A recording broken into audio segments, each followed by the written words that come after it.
I think that there was an assumption in the last little while that nothing was going to change. I remember there was a cover of The Economist magazine a little while ago that had a horse whose name was economic growth, and it had 4 legs that were about 1.5 inches long.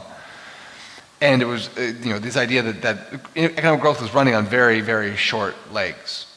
Since 2008, we've been in a holding pattern as a society. We've been told that nothing was going to change, that nothing seemed to be able to break out of this cycle of inward focus and inward attention. And so all we did was we go into our homes, we turn on the computer, and given the rise of the social internet, we would find people who agreed with us, and we would create division between us and whoever the other was. For nearly a generation, we have told ourselves a lie that the people that we're competing against, the people that we're struggling against, the people that we're at war against are the people who live down the street from us. And we didn't realize that this was not the way things were supposed to be. Until about 3 weeks ago, when we saw war break out in Europe for the first time in almost 100 years. And the thing that struck us about it was not the tragedy, and was not the displacement of lives, was not the breakdown of livelihoods and security and safety, but the reality was that this felt like a different kind of normal. This didn't feel out of place. This didn't feel weird and wrong. This didn't feel displaced in the way that it had before. It reminds me of a line from an old song by The Who. Peter Townshend says, time to meet the new boss is the same as the old boss. The more things change, the more they stay the same. This is a reality that we internalize, we recognize, and we deal with on an ongoing basis, because it reminds us that change is not something that happens to us. Change is something that happens all around us. Change is the one great consistent factor in our whole life, in our whole world. It is the one thing that is constant in every scale. Whether you're talking about the tiniest molecule or the greatest star, life is lived constantly in a situation of change. Which is what makes the story of Nehemiah so perfect for our moment. Because as soon as you get into a situation of change, the realities of conflict become evident. As soon as you enter into a situation of change, the realities of conflict become evident. Whether or not they were there before is irrelevant. The realities become evident. For Nehemiah, as we talked about last week, we saw these people who have been beneficiaries of the weakness of Jerusalem. Raiders and pirates and tribal warlords have been able to pillage and steal and burn and plunder the people of God. The walls of Jerusalem were there to be a bulwark against raiding bands of men on horseback who could take what I wanted because I couldn't fight back against them. And now, as the walls are beginning to close, as the breaches are beginning to be sealed, as the wall is getting to about half of its height, which is some 9 or 10 feet tall, the people who've been benefiting from the weakness of Jerusalem and the weakness of the people start to realize, hey, my livelihood is going to be at stake here. Hey, my family is going to lose because their family isn't. So often the realities of change just happen because we live in a world where, whether we like it or not, our actions affect other people and other people's actions affect us. We live in a world that is interconnected and has been since the beginning of creation. We live in a world where everything is made out of spoken word. Or as David Bowie would put it, everything is stardust. We live in a world where everything is made of the same fundamental matter. And if everything is made of the same fundamental matter, then everything is connected. And what I do affects you, and what you do affects me. And when we try to change together, we're constantly going to be stepping into a new normal where that change meets resistance. For Nehemiah, that change was the Horonites and the Ammonites and the Arabs. For you, trying to change whatever part of your life you're trying to change, that change might be old or bad habits. That change might be the ways that you spend your time. That change might be the friends that you interact with on a regular basis. That change might be your job or your livelihood. That change might be something that's less aggressive than the Ammonites and the Horonites and the Arabs. And yet it's there all the time, and as soon as you start to make the change, you start to press up against the parts of your world that don't want you to make that change. This is the reality of living life as spiritual people in a secular world. We recognize that because everything is created out of spoken word, because everything is created out of the same Creator's voice, that what we do, who we are, how we interact, how we intersect, our struggles are not always going to be against the people in this world. Our struggles are sometimes going to be against the immaterial and sometimes against the supernatural forces. And so learning to recognize that our struggles are not necessarily physical and not necessarily material, not necessarily temporal, to use the big fancy philosophical term, is to recognize that we have to fight in a different way. And so Nehemiah recognizes three things about change. And recognizes three things about the opposition to change. That it is organic, it is going to come up naturally as you move through life. That as you make changes in your life that affect other people, that change is going to come up. For Newton, it was every object in motion tends to stay in motion. Inertia acts on objects, whether we like it or not. So change is always going to be, or resistance to change rather, is always going to be organic. Or resistance to change is always going to be persistent. The people of the Ammonites and the Horonites, the Arabs, and these resistors to Nehemiah's reconstruction plan were always in the background. They're not particularly being aggressive yet. They're going to get more aggressive as the story goes on, but for now they're sitting back and they're jeering. They're laying on the criticism, and they're laying it on and over again, criticizing and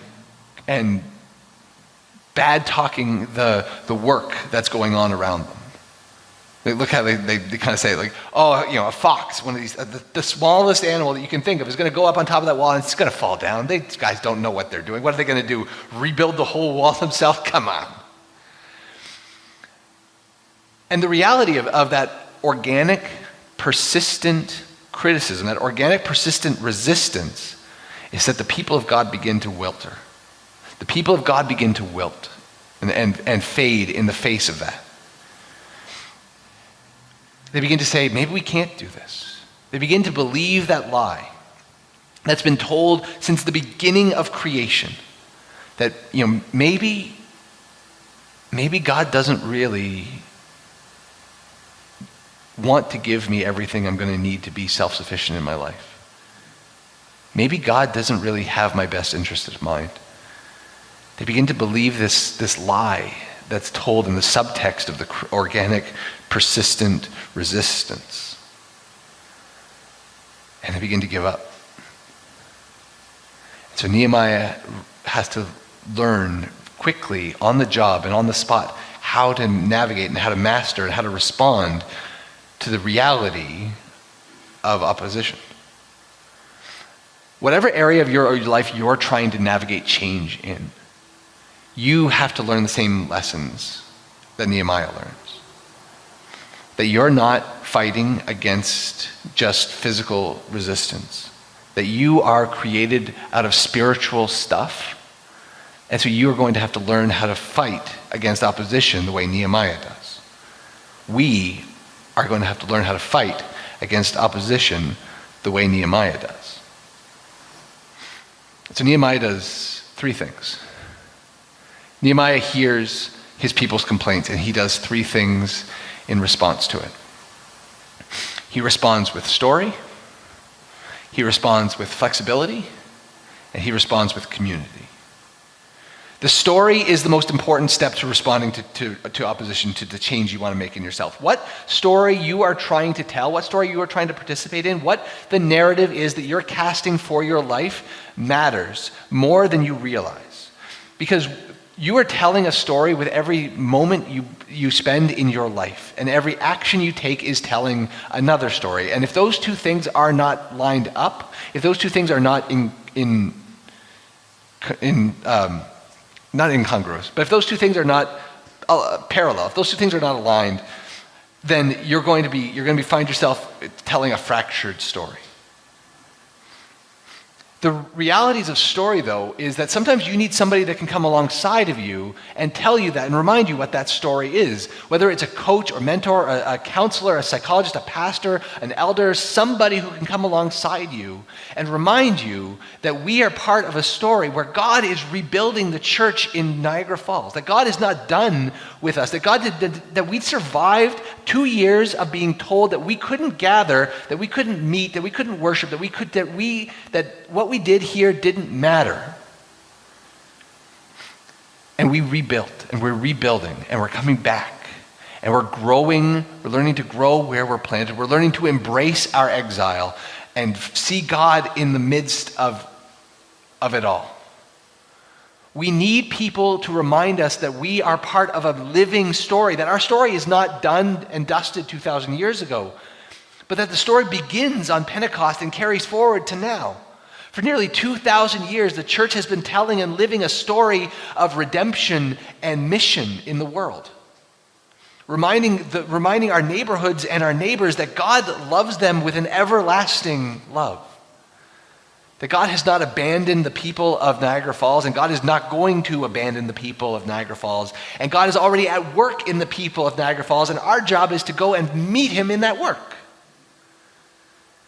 And so we tell a story. That's why this matters. That's why this gathering is so important. That's why for the last 6 months, so much of my own personal time and energy has been spent focusing on worship as one of our key connection points, our key life points. Because worship is where the story starts. And we need to embrace the story if we are going to be a people who live into the change that God is bringing around us. Story matters. Cross matters. Jesus matters. The gospel matters. Story, story, story.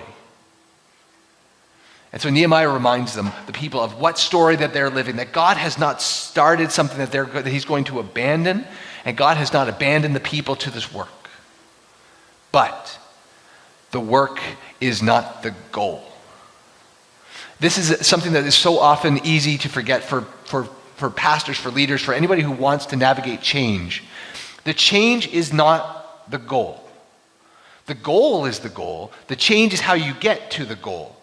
If I wanted to make my change, I need to lose weight. I want my pants to fit better. That's a change I'm going to make in my life. Then it would be easy to either take shortcuts, to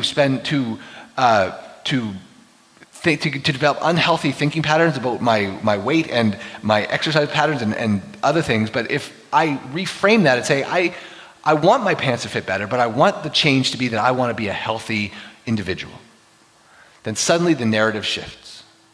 The goal is not my pants fitting better.